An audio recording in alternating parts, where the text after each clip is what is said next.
So I think your problem is that you need more spike bucks on your property.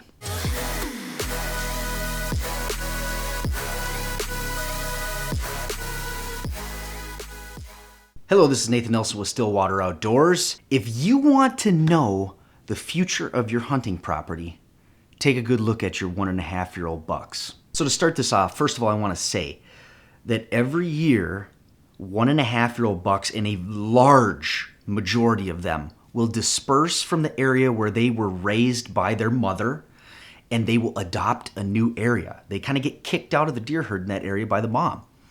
So you are trying to set up your property in a way that you're going to attract a large portion of 1.5-year-old bucks to set up on your property. So this concept that we're going to talk about here is something that I learned from Jeff Sturgis. And so I'm just trying to flesh out a little bit more on a practical way what this looks like on a property.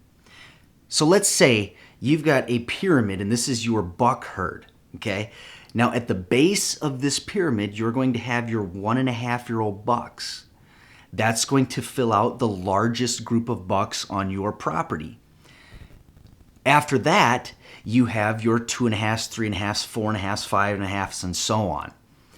But as you go from each age class higher in the pyramid, you can see that the pyramid gets less. So all of a sudden, your big base of 1.5-year-olds shrinks all the way to the top where you have 6.5-year-old bucks, and there might only be just one at best, or maybe a handful if you have a really good property. So what my goal is in this video is to show you ways that we can start to broaden our base of 1.5-year-old bucks that we recruit to the property. And naturally, as you broaden out that, there's going to be more deer that reach the higher age classes. But then we can also talk about ways that we can start to tip that triangle out a little bit so that it's a little bit broader up at the top, and you didn't even have to add any more 1.5-year-olds to get it. I like to look at it like your 1.5-year-old bucks are your recruiting class. It's very important that you have a strong recruiting class every year for a program to be successful, and likewise with a deer herd to be successful. To put it another way, we've got a school in my area that's a really small school. They're like anywhere from 12 to 30 kids that graduate every single year. That's not many people to pick from to have really good sports teams. But there's another school in the area, and they've got upwards of 80, 90, 100 in every single class. And then there's a school just about 20 miles away that they've got like 400 or 500. So all of a sudden, you talk about sheer numbers. There's a much better chance that if you have some good recruited bucks to your property, that there's going to be a few more of them that reach maturity, and there's going to be a few more that have better headgear. Mathematically speaking, it makes more sense that you are going to have bigger bucks if you have more to start with. Now, this is something that I've actually faced on my property. I have a couple age groups that have been very slim. And what I can kind of equate this to is that during the time frame when I was doing a lot of my big habitat work, throwing in big food plots, doing all this labor of building my house, it created a little bit of a situation where the bucks didn't settle in very much on my land for about 2 years.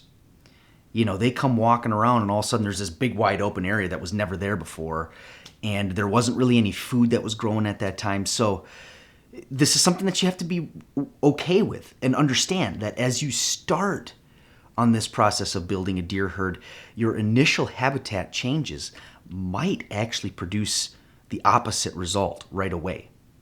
And you got to be ready for that. But over time, it'll start to pick back up.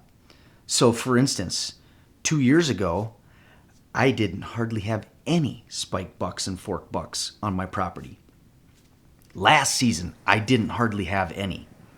But now this year, I've got about 4 or 5. So you can see that there's this trend that it starts to build. And as the habitat improves and as the deer become more comfortable with the changes, you're going to have much better results in the long haul. But in the meantime, you got to be patient. Something I always say, this habitat work is a marathon. It's not a sprint, a marathon. First things first, you need to know how many 1.5-year-old bucks you actually have on your land. I know a lot of you, when you go through your trail camera pictures, you gloss right over all of the 1.5-year-old spike bucks and fork bucks that you have running around, and you look for those big ones because that's what gets you fired up. And you totally forget the fact that your future deer herd is running around like this. So as a solution to this, one thing that I do on my property is that I have a file in my trail camera folder on my computer, and I put that designated for all the 1.5-year-old bucks. Oftentimes what this means is that you're going to have to really pay attention to the bucks that come in, what pictures you get, what antler characteristics they have, because when they're 1.5-year-old, there's usually not a whole lot there to work with, okay? But if you can pay attention to it and pick up on some of those nuances of their antler characteristics or their body, you can start to figure out how many different 1.5-year-old bucks you have on your land. And this is key. You need to know how many there are so that then you can put in goals for where you want it to get to. So let's take, for example, my property. This last year, I had about 4 or 5 different bucks that were 1.5-year-olds. Most of them weren't even regulars. I had about 2 or 3 that were fairly regular. The other ones were kind of come and go. What I would love to see on my land as I get this thing really cranking is I'd love to see upwards of 10 or more spike, fork, 1.5-year-old bucks. But if you don't pay attention to how many 1.5-year-olds you have on your land, how can you make that goal? You're just shooting in the dark and hoping that every year you're going to have some nice bucks running around. You need to know what your options are, so pay attention to it. Now, as we work on trying to broaden this base of 1.5-year-olds, one of your greatest assets is going to be good habitat. If you have good food, if you've got good cover, if you've got water, you will naturally draw a disproportionate amount of 1.5-year-olds to your property. Now, the beauty of this is that if I have 10 1.5-year-old bucks every year on my property, and not all of them have to be living there, but they're coming through and passing through and they're using my land, if I've got at least 10 of them, that means that every year as it drops off, you might lose some, but I could lose 75% of my age class of 1.5-year-old bucks by the time they reach 4.5 years old, and voila, I've got 2 or 3 shooters. Could you imagine if your property every single year had 3 to 5 shooters every year? Holy cow, would you have some incredible hunting. You see, we got to break this down. Simple. What can I do to get my 1.5-year-olds to show up on my land and to stay on my land and survive? Now, another thing that can really help you broaden this base out is simply by trying to have good cover for the fawns to make it out of the womb. Sometimes these fawns they get decimated by predators as soon as they're born. I know on my property, I'm averaging maybe 20% fawn retention every year. That's horrible. That's one of the reasons why we have such a hard time building a good deer herd in my area, is because you just removed 80% of that recruiting class right from the start. That's not good.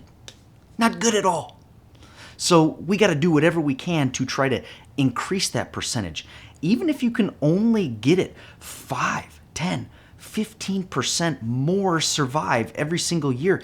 Can you imagine in the long run what 5, 10, 15% makes in your property 10 years down the road? It makes a world of a difference. So depending on your acreage or depending on your neighbors or what everybody else has, if you can create habitat that is conducive to the survival of fawns, such as nice tall grasses, good brushy areas that they can tuck in and hide under. I mean, whatever you got to do to make that possible for the fawns to survive, that is going to improve your hunting, and especially if you can get your neighbors on board with that as well. Now, we've talked about broadening out this base, But now let's talk about how can we tip the scales a little bit more so that more bucks are reaching maturity every single year. Some of the things that you can do are, first of all, to create good bedding security cover. Places with good high stem count, good browse, lots of food for them to eat. You putting in food plots is going to help them get better nutrition, which is mean that they're gonna feel more comfortable and be able to survive those winters. Okay, all of those things that you can do to give them more security and more food is going to help tip those scales out so that you got more bucks reaching maturity. Another thing that you can do is try to work with your neighbors on holding off on all of those younger age class deer, especially those 1.5-year-olds. But if you can get your neighbors to even hold off on 2.5-year-olds or 3.5, I mean, holy smokes. If you have 50% less of your 1.5 and 2.5-year-old bucks getting killed every year, can you imagine what that's going to do to the top end on your property? Wonderful things. Okay, so you can work with your neighbor on those things. You can have some conversations, invite them over. You don't have to be a jerk about it and be, oh, you're just shooting all these little dinky things. You don't have to be that guy, but you can just try to motivate and inspire people and be like, hey, this is what I'm doing on my land. And I think that if we do this, man, give us 5 years, we're going to have some of the best hunting in the area. Would you even be interested in something like that? Don't get discouraged, though, if not everybody jumps on board. Let's just say, let's go back to the percentage thing. Let's just say that one neighbor converts, and maybe that's one neighbor that's taken a 1.5-year-old buck every single year. Well, that's one more deer that has a chance to make it to maturity. You see, all of these things add up. It might only be a 1% or a 5% difference in your total deer herd, but that's still a percentage in a positive direction. So don't get discouraged, especially if you're in a high pressure area. Focus on the small things. What can you do to make small changes that make long-term results? Okay, that's what you need to focus on. Not about the 5 other neighbors that didn't listen to you. Focus on the ones that do and realize that decision that they made is going to make a big difference for all of us.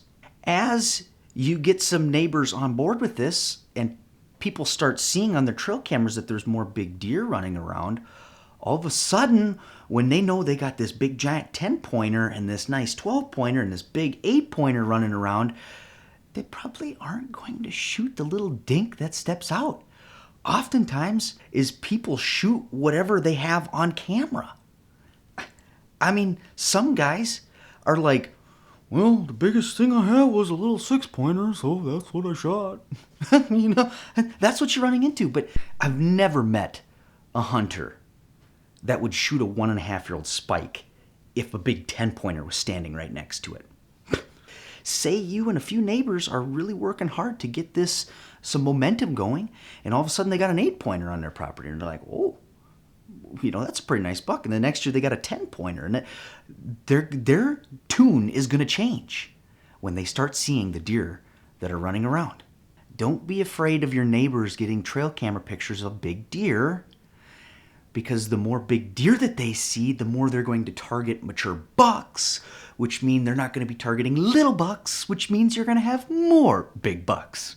Depending on your area, you may have a steeper drop-off rate than on other properties in big buck areas. Okay, so maybe your pyramid, it might start out fairly decent, but it drops down real quick. You're just going to have to understand that in your area. Maybe 3.5 is about the top of the pyramid. Maybe your goal needs to be, what can I do to add one age class? Don't just sit there and think, oh man, I never have any 6-year-old bucks. Focus on, what can I do to increase this to the next age class? Because that's a measurable goal. That's actually something that's achievable. Not just like, man, if I don't got these big 6-7-year-olds around, my property ain't nothing. Okay? Focus on small results. Small results over time lead to big results. Focus on those margins. What can you do to increase your margins, to spread it out and to tip it out, to get those scales in your favor. I hope that this is helping you see the importance of having spike bucks on your property. They are your future of your hunting property. So take good care of them.